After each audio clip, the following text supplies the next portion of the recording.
Hi everyone, this is Karen Lohoff again. I confess that this is one of the strangest experiences to realize as I look at myself, pardon me, as I do these videos, all kinds of strange things come to my mind. First of all, that doesn't look at all like the person that I thought I looked like. Secondly, I mean really, the genders, okay, I'm not even going to go down this list.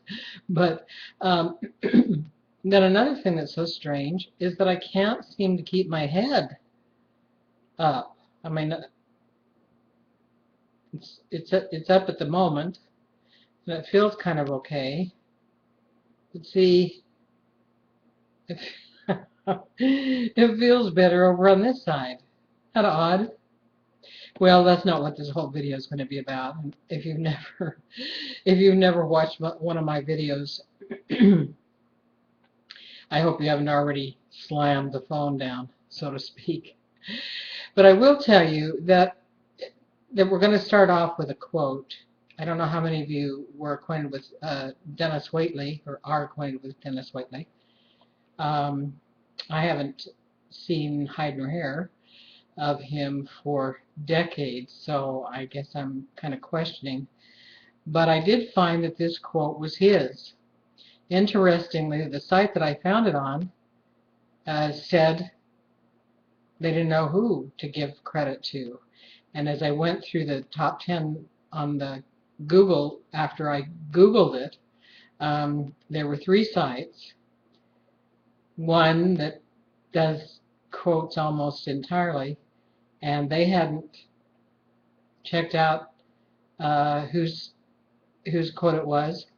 Personally, I think that kind of thing's pretty important. It's probably a little sense of self-importance kind of thing. If I ever came up with something that bunches of people would say, I'd really want them to say, I'd want them to attribute it to me. But the quote is, it's not you, I apologize, I left out a word. It's not who you are that holds you back.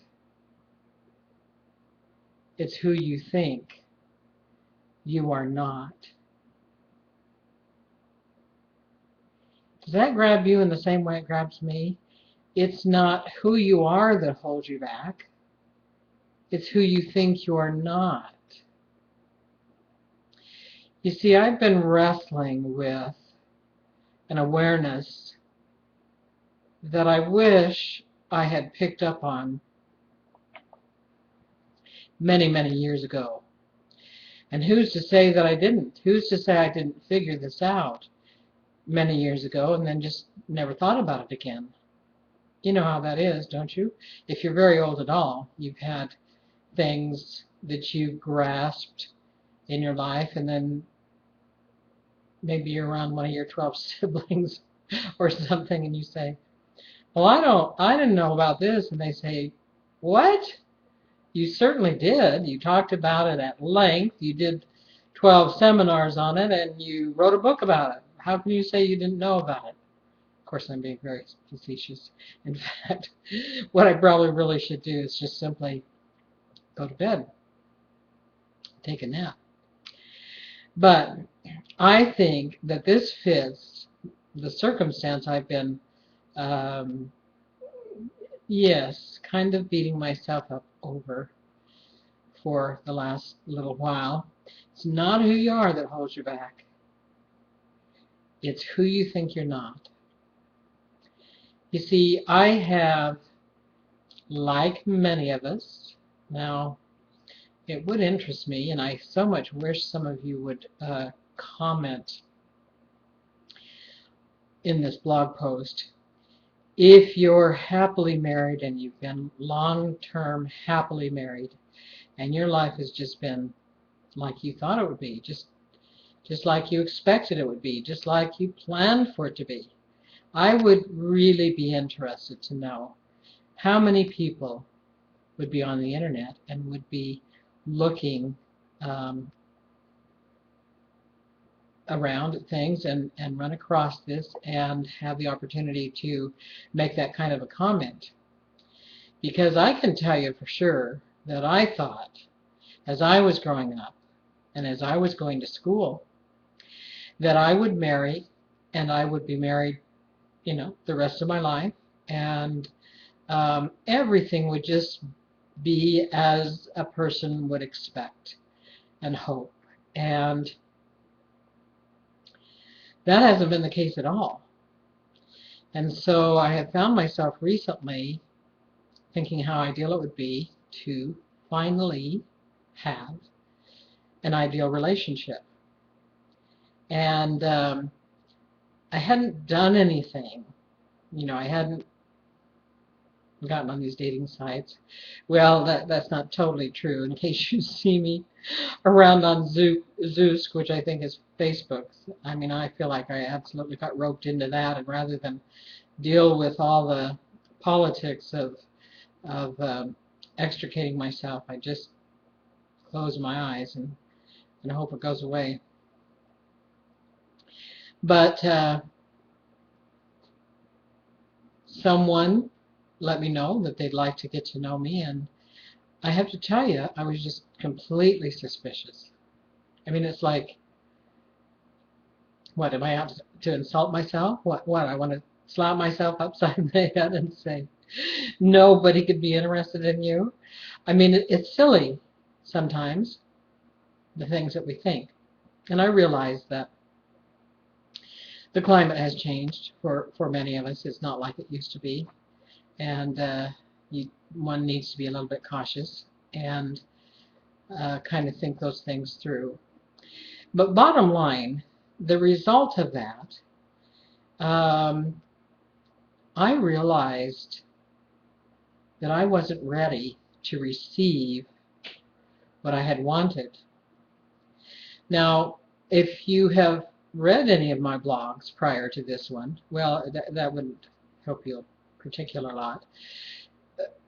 If you'd read all of my blogs prior to this one, you would have run across several times my references to Abraham, meaning Abraham Hicks. And if you don't know anything about Abraham Hicks, I'm not convinced that you necessarily need to. But, of course, you can look that up and you can investigate it for yourself and probably get some pleasure out of it, if not more than that. But I have followed Abraham for almost 10 years. And one of the things that is spoken about is allowing. Allowing in terms of, so you want to have a good relationship? Are you ready to allow that? Or can you allow that? And you think, I'm red, white, and blue American, I'm, whatever I am. Of course, that's how that works. That's not a problem. That's not anything I need to think about until it's you. If it's you like me, you might realize that things are ideal in a lot of areas and you're still digging your heels in. Digging your heels in deep. And anybody trying to get you to go forward, it's a battle. And maybe you're not so allowing. Maybe you're not so ready. And the more I thought about that, and I do a lot of reading, I do a lot of listening, I do a lot of studying, I do a lot of writing. In the course of doing that, I ran across that if you want to be ready to accept what it is you say you want, you need to take the action that allows you to be ready. Now, most of us have goals in lots of different areas of our lives, and we think, well, that's covered under this other goal. I don't need to worry about it over here. That's not important until it is. And then you realize, I heard the funniest line yesterday, I think it was. This woman said, I've decided to put off going to the gym until my next life. And I'm sure I thought that was funny because I could totally get what she was saying. I could totally relate. There's just lots of things I find are really too much for me to deal with, or too much for me to think about in this life, and so you know, it'd just be kind of handy if you could put it off until another life. So it's not who you are that holds you back; it's who you think you're not. When faced with receiving what you really want, are you ready? If it's right there today, if it's right there for you to embrace today, are you ready? Think about that and come back.